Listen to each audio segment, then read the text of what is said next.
ربه نداء خفية. يعرف سبحان الله أسامي المشايخ. अस्सलामुअलैकुम वरहमतुल्लाहि वबरकातुहू। नाजरीन, ये है पैदाइशी हाफिज कुरान, एक जिंदा मुआजिजा। अफ्रीकी अरब मुल्क अलजायर में जन्म लेने वाले पैदाइशी हाफिज कुरान बच्चे की पूरी दुनिया में धूम मच गई है। उस दूध पीते बच्चे को कुदरत की आजीम निशानी और जिंदा मुआजिजा करार दिया जा रहा है, जबकि वह दुनिया का सबसे कम उम्र हाफिज कुरान होने का एजाज भी हासिल कर चुका है। यहया नामी 2 साला बच्चा कुरान करीम का पक्का हाफिज कुरान है। वह सवाए कुरानी आयात, मुख्तसर अहादीस और मसनून दुआओं के एक लफ्ज़ का भी तकल्लुम नहीं कर सकता है, हत्ता कि वह दर्राजतुन यानी साइकिल भी नहीं कह सकता है, लेकिन कुरान करीम रवानी से पढ़ता है। अलजायर समेत अरब ममालिक के अखबारात और टीवी चैनल्स तवातुर के साथ यहया पर स्टोरियाँ चला रहे हैं। जब नाजरीन उस बच्चे को देखते हैं तो उन्हें अपनी आंखों पर यकीन नहीं आता, जबकि उससे मुतालिक पढ़ने वाले भी शज़दी रह जाते हैं। अलजायर के सबसे बड़े अखबार अश-शुरूक ने उस मुअजिज़ाती बच्चे और उसके वालिदैन से खुसूसी मुलाकात करके एक तफसीली रिपोर्ट छापी है, जिसमें यहया नामी उस बच्चे की स्टोरी को माफौकल ख्याल करार दिया है। यहया के वालिदैन का ताल्लुक़ अलजायर के अलबलीदा नामी इलाके से है। दोनों इंतहाई दीनदार है। यहया की वालिदा का कहना है कि जब ये बच्चे मेरे बतन में था तो उस दौरान मैंने एक अजीब व गरीब ख्वाब देखा था। मैंने देखा कि कोचिया और खूबसूरत जगह है जहाँ नेक लोगों की एक जमात बैठी है। मैं ख्वाब में उन्हें सहाबा कराम समझ रही हूँ। मैं बहुत खूबसूरत आवाज़ में कुरान करीम की तिलावत करती हूँ। उस दौरान एक शख्स ने मुझसे कहा कि सैयदना साद बिन अबी वक्कास रज़ी अल्लाह तआला अन्हु तुझे बुला रहे हैं।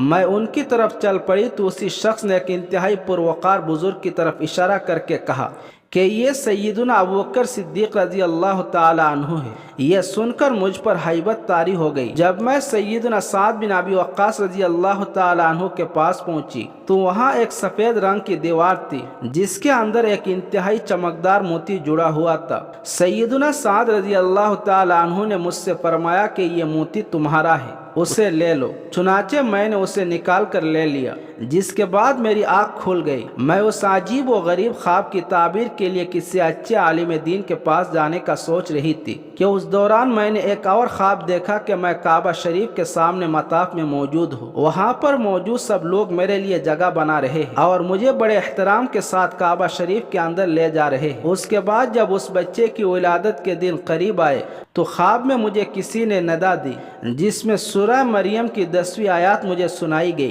तर्जमा आए ज़करिया, हम आपको एक बेटे की खुशखबरी सुनाते हैं जिसका नाम यहया होगा। ये आयत पहले मुझे याद नहीं थी। ख्वाब में सुनने के बाद मुझे अजहर हो गई। मैं उस आयत को बच्चे की विलादत तक दोहराती रही। जब ये बच्चा पैदा हुआ तो हमने ख्वाब के मुताबिक उसका नाम यहया रख दिया। उस बच्चे का दाया हाथ 6 उंगलियों पर मुश्तमिल है। हम एक उंगली को जायज समझकर कटवाने के लिए अस्पताल ले गए तो डॉक्टरों ने टेस्ट के बाद बताया कि अगर उस उंगली को काट भी दिया जाए तो ये दोबारा निकल आएगी। उस इजाफी उंगली के साथ यहया का दाया हाथ ऐसा लगता है कि जैसे हक ताला का इस मुबारक लिखा हो, इसलिए हमने उसे कटवाने का इरादा तर्क कर दिया। यहया की खाला का कहना है जब उस बच्चे की उम्र 40 दिन हुई तो एक दिन में मैंने देखा कि यह अपनी माँ के साथ सोया हुआ था और उसने अपने हाथ की शहादत की उंगली को ऐसा उठाया था जैसे कलमा शहादत पढ़ते वक्त उठाया जाता है। उनका मजीद कहना था कि यहया आम बच्चों की तरह रोता भी है, लेकिन जैसे ही कुरान करीम की तिलावत उसे सुनाई जाती है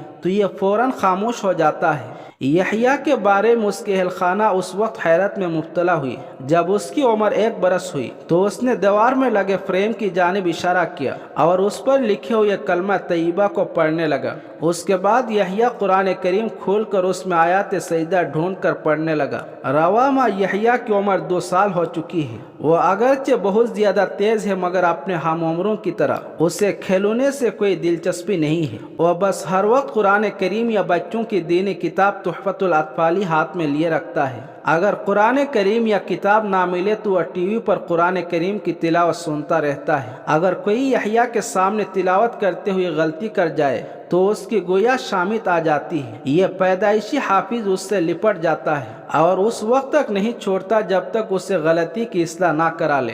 حفظ قرآن کے ساتھ رفتہ رفتہ یحییٰ کی صلاحیتوں میں بھی اضافہ ہونے لگا ہے۔ وہ اب مشہور قراء کرام اور مشائخ میں فرق بھی کرنے لگا ہے، جبکہ اسے قرآن کریم کی مکی اور مدنی صورتوں میں بھی فرق اچھی طرح معلوم ہے۔ آپ بس یحییٰ کے سامنے کسی صورت کا نام لیں اور وہ عمدہ انداز اور قواعد و تجوید کا بھرپور لحاظ رکھتے ہوئے اپنی تتلی زبان سے کلام پاک پڑھنے لگ جاتا ہے۔ اگر کسی آیات کے ایک لفظ پڑھا جائے تو آگے پڑھنا شروع ہو جاتا ہے۔ یحییٰ نے اگرچہ کسی سے سیکھا نہیں اور نہ ہی اس کے سیکھنے کی عمر ہے، مگر ہر سورت کے شروع میں وہ بسم اللہ پڑھتا ہے، لیکن سورہ التوبہ بغیر بسم اللہ کے پڑھتا ہے اور ایسا ہی پڑھنے کا شرعی حکم بھی ہے۔ یحییٰ گھر میں تو کچھ خاموش رہتا ہے، مگر وہ اپنی ماں کے ساتھ باہر نکلتا ہے تو وہ مسلسل قرآن کریم ان آیات کی تلاوت شروع کر دیتا ہے جن میں عذاب الہی سے ڈرایا گیا ہو یا نعمتوں کی خوشخبری سنائی گئی ہو۔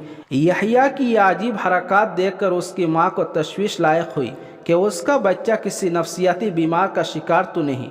وہ اسے نفسیاتی امراض کے ماہرین کے پاس لے گئی، مگر ڈاکٹروں نے اسے تسلی دی کہ اس بچے کو کوئی بیماری لاحق نہیں۔ پھر یحییٰ کی ماں کو بعض لوگوں نے بتایا کہ اس بچے کو جنات نے اپنی گرفت میں لے رکھا ہے، وہی اس کی زبان سے بولتے ہیں۔ تو یحییٰ کی ماں اسے لے کر علاقے کے بڑے عالم دین عامل کے پاس چلی گئی۔ جب عامل یحییٰ پر دم کرنے کے لیے قرآن آیات پڑھنے لگا تو اس نے بھی اس عامل کے ساتھ پڑھنا شروع کر دیا۔